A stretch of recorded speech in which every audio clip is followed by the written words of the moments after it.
morning, I kind of threw out an email to many of you, and we're going to have a bit of a family meeting, so I want to invite Rick. Oh, you're right in front of me, right in front of my face. Rick's going to come forward and join me here. See if I can untangle this. Oh, yeah. We try to make things interesting so that way we can, mess with Rick and laugh at him if he fails. And Man, there's enough cords there. Here, let me do this. It'll work. All right. He says it'll work, I trust him. First mistake. There we go. That's the ripping of tape. Yeah. Well, as Ben indicated, it's a little bit different morning. As many of you that have been here for a long time know that we have worked very hard at trying to work through some transitions. The first one was obviously when Pat announced his moving on, and Ben became our senior pastor, lead pastor, I think is the title we had.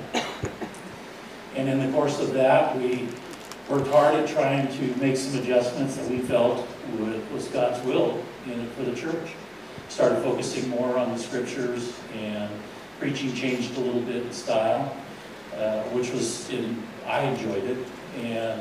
And yet there were still people that left, and we know that. We look around and things aren't quite like they were before. We're missing people that were here before. The other thing was that one of our goals for this year was to be financially sustainable. And unfortunately, we haven't been able to pull that one off. It's become a little bit of a problem, and as we were going through that period, the elders have been meeting and praying. We've been working through a lot of the issues that we could, and we've been looking at alternatives and all the things that we could do as a church to keep us going. And it's been an extremely exciting, tough ride. And Ben and I, in fact, I think it's been about a year and a half. Mm-hmm. Yeah. We've been meeting on a weekly basis and praying. So every Thursday morning at the Starbucks that Bowles and Watts there, that used to be a Krispy Kreme. They don't have the same donuts. But we would meet there on a regular basis and just keep asking the questions. Is there something we can do? Is there something we should be doing? Is there something we shouldn't have done? How do we pray? Have you heard from God yet? And unfortunately, the answers were never very clear. And so we leave those meetings going, let's just keep praying and seeking God's will as to what's next. And a year and a half is a long time to be waiting on God. I think a couple of times Ben would say, I'm getting tired of waiting. I want him to do something. And I'm like, I'm glad you said that, because I don't want to tell God that. But it's one of those things where we were very diligent to stick to the plan that we felt God had. And so a Thursday, about a month ago, was it? Yeah. We did the same thing. We went through the routine of, is there things we should be doing, shouldn't be doing? How do we pray? Have you heard from God? But I also had a sense of, because I'm a little bit of an out-of-the-box thinker, and saying, we need to see if there's some other way we need to look at this. We need to look at it from a different perspective. What is it, what is it that God can do to help us through this? Because the definition of insanity is to keep doing the same thing and expect different results. And so we left going, I don't know, but let's pray on it. Just another Thursday in the life of Ben and Rick.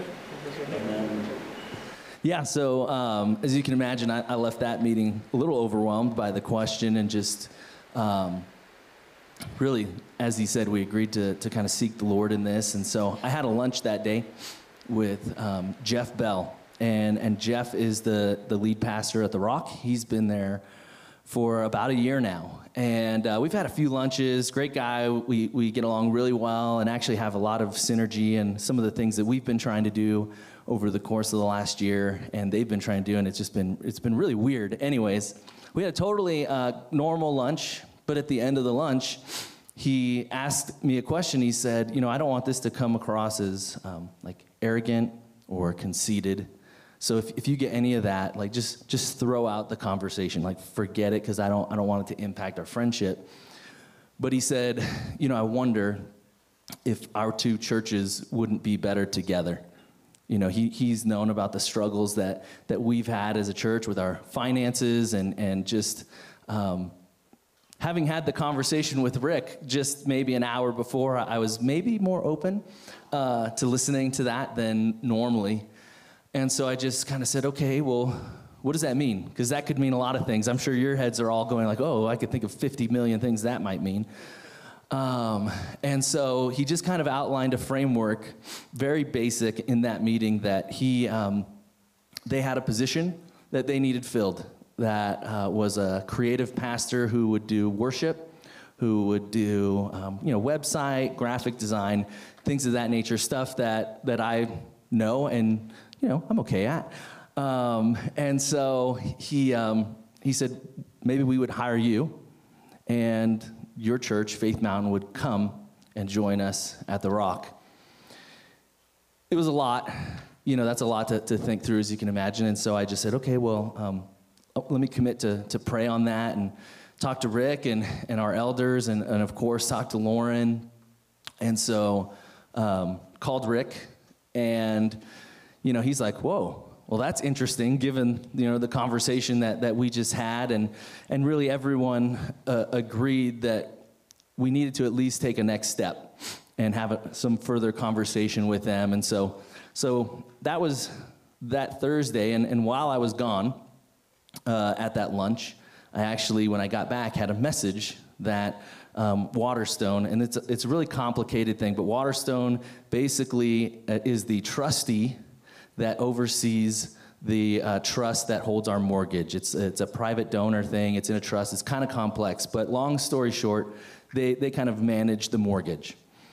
And so we had been working with them for over a year. About a year ago, we went to them and said, hey, we're struggling financially. Can you help? And they've been amazing. They gave us half payments for 3 months, and then they put us on interest-only payments, which saves about $2,000 a month, and they didn't have to do anything. And so they've been incredibly gracious towards us. So I had a call from him saying, we have a long-term solution figured out. And that's really what this had all been building up to with them. What's the long-term solution? And so what he told me was, I have an answer from the donors, and this is as close to a quote as I can give, but they've reluctantly agreed to continue interest-only payments through the rest of the year. And so, my head's kind of spinning with all of these different things, but my first thought was that's incredibly generous of them. And so, please share our gratitude with the donors, because they don't have to do anything. And but then I also proceeded to say, I'm not convinced that we'll be able to afford that. And so what does that look like, and what do we do? And so we had some good back and forth, some questions, and he answered some of my questions, and we really just agreed that we would just stay in communication over the course of the next few months. Well, as you can imagine, when he called me the first time after his lunch meeting, it really was, whoa, that's kind of a God conversation based on our previous conversation that morning. But then when he called me about the mortgage, which we've been waiting on for a year, for some kind of answer from them, I really, when I saw his name come up on my phone, I thought, man, Ben's awful needy today. He doesn't call me like that. But you can imagine that it just created a lot for us to process, and for the elders to get together and created some meetings. We went to the Rock and basically started asking, what does that look like in reality? What's the mechanics of that going to be? What is that? How do we make that work? And kind of feel out their attitude, because I really didn't want it to be an issue where we were a booby prize for getting Ben, because we know how talented Ben and Lauren are. And we didn't want that for Faith Mountain. We want to make sure that we were taking care of everybody. And if this wasn't God's will, we wanted to eliminate it as quickly as we could, so we could go back to meeting on Thursday, praying, and go through our normal thing.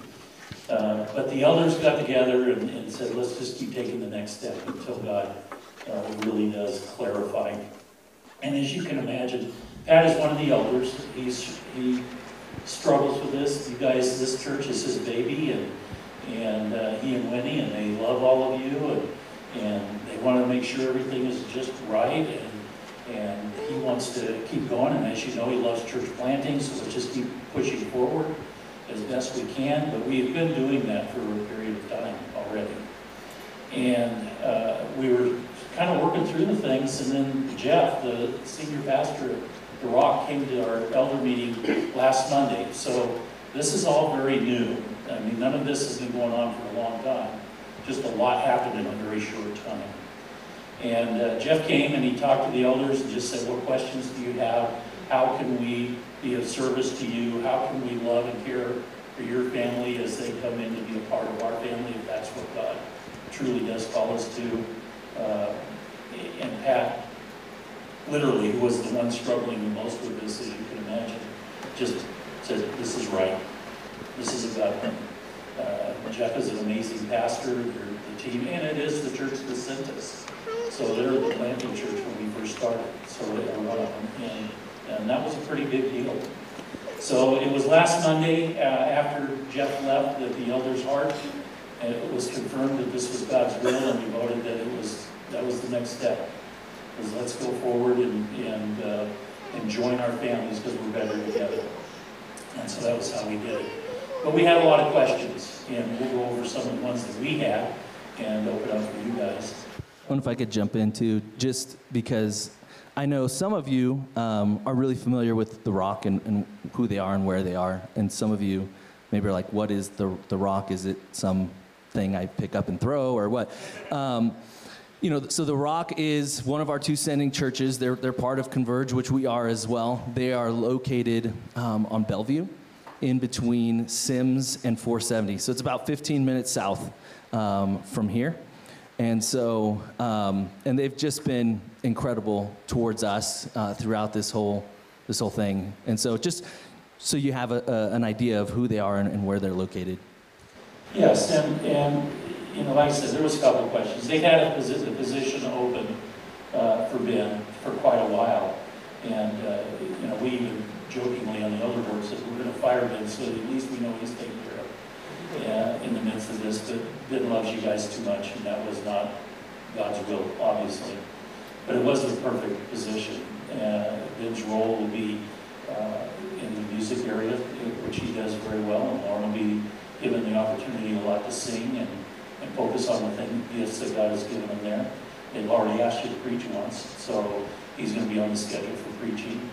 It's a perfect fit, and Ben will go over a few more of the perfect fits. But one of the other issues that we were really concerned about was the building. I really struggled with the concept of defaulting on a loan. But I didn't know how personally I was going to be able to cover a $1.5 million mortgage. But I felt like from a God perspective, we don't have the freedom to walk away from a debt. And didn't know how that was going to work. I knew we couldn't afford to stay, but we can't afford to pay the payment. And one of the things that the donors have been willing to do as we work through somebody in the church here to help us through that process is they're willing to take and just deed it back to them. That's an amazing thing. They have every right to foreclose on us. They have every right to take us to court and demand everything they can from us. But they have lovingly said, we are going to take the building back as is. And just so you know, all of the items that the church owns, when we bought the building from them, when we originally started this process, if we ever, the little clause there said, if you ever have a problem like this, everything that belongs to the church really belongs to the building and goes with the building. So that they have a turnkey building for whatever next entity comes in here. And, we hope it's a church that is able to manage it a little better than that. So it's a win-win for us. And that took a huge burden off of one of the concerns that I had. You can imagine that was not the only concern that we had. So one of the big things is obviously our staff.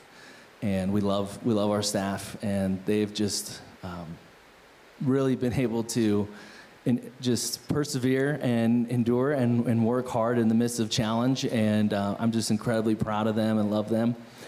And so we've learned a little bit as we go in how severances work and the legalities of it. And so every staff member is going to get a severance. And as a separate thing, because this is not a legal merger, the way that this is happening, we're really just taking our church family and going to the Rock. And from a organizational standpoint, we're dissolving the corporation Faith Mountain. So as a separate thing, it just so happens that they have some staffing needs where some of our staff can fill in. And that's a beautiful thing, and there's conversations happening there. Ultimately, it's going to be, really between the staff and the Rock to decide case by case if it's a good fit for them. But again, that's in these hiring opportunities, they have their first thing is do you have someone who can fill this, which is amazing. The other piece of that has been our missionaries. We have a really specific strategy when it comes to missionaries. We have 4 missionaries, and we invest very heavily in them. We love them. We want to have a strong relationship with them, and we do, and it's incredible. But it does become challenging when your finances aren't where they were when you made commitments. And so, again, and just an incredible thing that the Rock is doing is they are going to support 3 of our 4 missionaries at the same level that we've been supporting them. And they would have done all 4, but one of those missionaries, the Dunhams, they're in a very different place in their ministry, and they've basically told us, we're going to be fine. And so we're able to continue to support our missionaries, the Roberts, who are here, and we love them, the Poiriers in Estonia, and the Ferries. And so we're just overwhelmed by the fact that the Rock would do that. And the truth is, they don't have the budget currently to just go, well, let's just take on this huge commitment. And so it really is predicated on the fact that we, as a body, we come together and we become a part of the Rock, and our gifts will actually directly support our missionaries, which is an incredible thing that they're willing to do for us. And so we're just so grateful that God has orchestrated that. The other thing that obviously comes to mind is there's a lot of important ministry that happens in this church, in this building. And so the first inclination is no building, those ministries go away. Things like Santa Shop, one of the first things that's come to mind. And man, the Rock's heart in all of this is just so incredible. They've just really taken an approach how can we say yes to that? How can we do that? Santa Shop is a huge ordeal in one of the busiest seasons in the church world, and their approach is that sounds amazing. We would love to bless families like that. How can we do that? If you guys are passionate about it, we want to come alongside and continue to do the ministry that Faith Mountain has done. And so, we're talking about, can we continue to do Santa Shop? They do Operation Christmas Child, which has been a huge part of our church for years. And it's really interesting. Winnie was the one who started Operation Christmas Child at the Rock 15 years ago. And they've done it ever since. And so, we'll get to continue doing that. Whiz Kids is going to continue. Just incredible the way that they've been just so open-handed. This is not a scenario where, like Rick said, well, we get Ben and, we just hope there's some butts and seats that come along with. But I can't say butts. Bottoms. You said booby. Anyways. So dumb. I am so sorry. Yeah. I don't even have any clue what I was saying other than this is just clearly God's been orchestrating this, and it's bittersweet, but it's just so hard for us to not see God's orchestrating this every step of the way, that they have the same DNA that we have, and it's crazy that it works out this way because we changed a lot over the course of the last few years. And what's interesting, what God did is they actually made the same types of changes, whereas we wouldn't have fit together. But yet it's incredible because we do. And so probably the other big question that many of you have is, what's the timeline? You know, what does this all look like? So we have a slide. And so we're going to do next Sunday, Church in the Park. We're doing it because we want to celebrate. God has done amazing things here in this church. There is absolutely no reason for us not to celebrate that. We're going to have baptisms, and we're just going to enjoy the fellowship that we have together in the park next Sunday. Be casual, come casual, have fun. It's going to be a good day.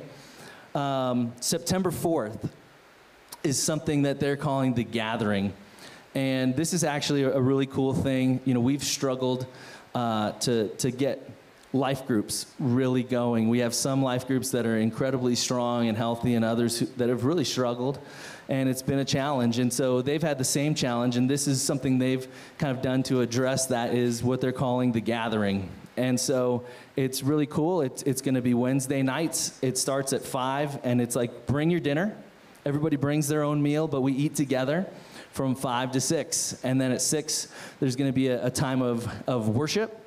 And the first Sunday or first Wednesday of every month, it's going to be extended worship. And so that'll be, you know, me and Lauren and hopefully a number of the Faith Mountain worship team kind of integrated with the Rocks worship team, leading worship. And then the rest of the weeks, we'll do a little bit of worship, and then we're going to go into classroom environments where there's just real discipleship happening, and we can learn, get into the scriptures. And that's something we've tried very hard to do well, and it's been a struggle. And so I'm excited for this opportunity to do that with them. September 8th, so that's 2 Sundays from now, Jeff, who's the pastor, he's going to come here, and he's going to preach. And we want to just make it a great opportunity for all of you to get to know him, to hear his heart and his vision. And we're going to have a Q&A after service. So you'll have an opportunity to just kind of chat with him and ask any questions that you have about the Rock or about this transition. And then the 15th of September will be our celebration service here in the building. It'll be our last Sunday service here in this location. And then the following Sunday, the 22nd, we're going to have a celebration at the Rock. Like, they want us. And this is the biggest part of this. Like, they want us. Not me, not Rick. They want all of us. I know, I'm mean.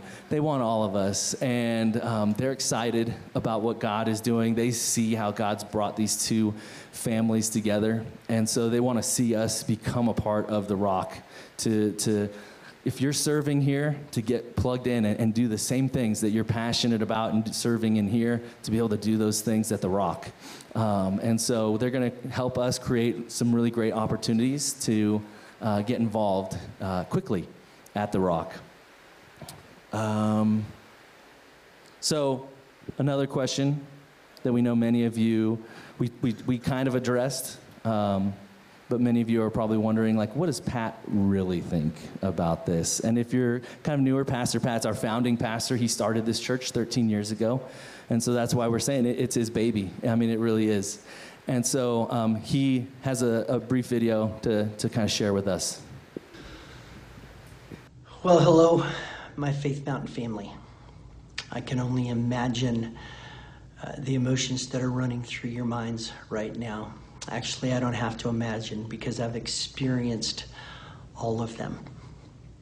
I want to apologize for not being there with you in person right now. Out of town for the weekend, and as you know, I'm helping a little church up in Idaho Springs. I wish I could be here with you. But what I'd ask you to do is imagine that I am, that I have been. I want you to imagine that I was standing side by side, shoulder to shoulder, arm in arm with the leadership as they've shared the news with you about the future of our church. I know it's been hard news to hear, and I imagine some of you are still stuck right now in the middle of that hard news, maybe in disbelief. But here's what I'd ask you to do, is to move past the hard news and instead embrace what I believe has been a great deal of good news that's been shared with you tonight. I think about all of the opportunities that lie before us. You know, we prayed and we prayed and we prayed, and we worked hard over the course of the last year. And we prayed that God would provide. We asked him to provide resources. We asked him to provide leadership. We asked him to provide for a way that we can continue to do church in this community. God did not provide that. What God did do, though, was he did provide. He just didn't provide in the way we thought he would, and the way we asked him to. He provided a home for Faith Mountain to go to. He provided opportunities for us to continue to minister that we never imagined. He provided a way for us to continue to care for our missionaries. He provided a way for us to continue to do those ministries that have become part of the fabric of our church. Things like Santa Shop and Whiz Kids and Operation Christmas Child. So what I'm asking you to do is to embrace and accept the way God has provided for us as a church and a church family. I remember when we first started Faith Mountain, we began meeting with people and putting together the lunch team. One thing we said to each and every person that chose to come was, come for a year and help us get this off the ground. And then leave if you can. And most everybody stayed for many years. Some are still here. And I'm asking you, as a church family, to do the same thing. Would you go to the Rock for a year? And then after a year, leave if you can. I'm betting by that time you are going to be so involved with our church family at the Rock that you won't be able to leave, because you will be loving people to life. You'll just be doing it in a new community, in a different building. I love you guys. I will see you next week when we have church in the park, and I can't wait to talk to you. Feel free to give me a call if there's things that you want to talk about. And if not, I look forward to seeing you next Sunday. So yeah, Pat, that was kind of what he said in our elder meeting on Monday. You know, go for a year and leave if you can. And it just really resonates with us because we're family. And I know if we don't give you a different vision for what you are thinking right now, the natural tendency is like, well, you know, I like these guys and love the church, so I'll go check it out for a month. And that first month's probably going to be hard. There's going to be things that are different. We don't do it that way. Perhaps you like my preaching. Well, he doesn't do it the same as Ben, or, you know, I'm not sitting with all my same people. It's just going to feel awkward. It's going to be challenging. It's going to be hard. And so if we go with that mindset, I'll give it a shot, this is not going to happen. It's not going to make it, and you're not going to stay. And so we want to give you a vision for something different, because God is orchestrating this. God is doing this. He's brought these two church families together, and he obviously has great plans ahead for us. And so for us to be able to continue as a church family and worship together and serve together and build his kingdom together, I think it's an incredible opportunity for us. And I do sincerely believe that we are going to be better together.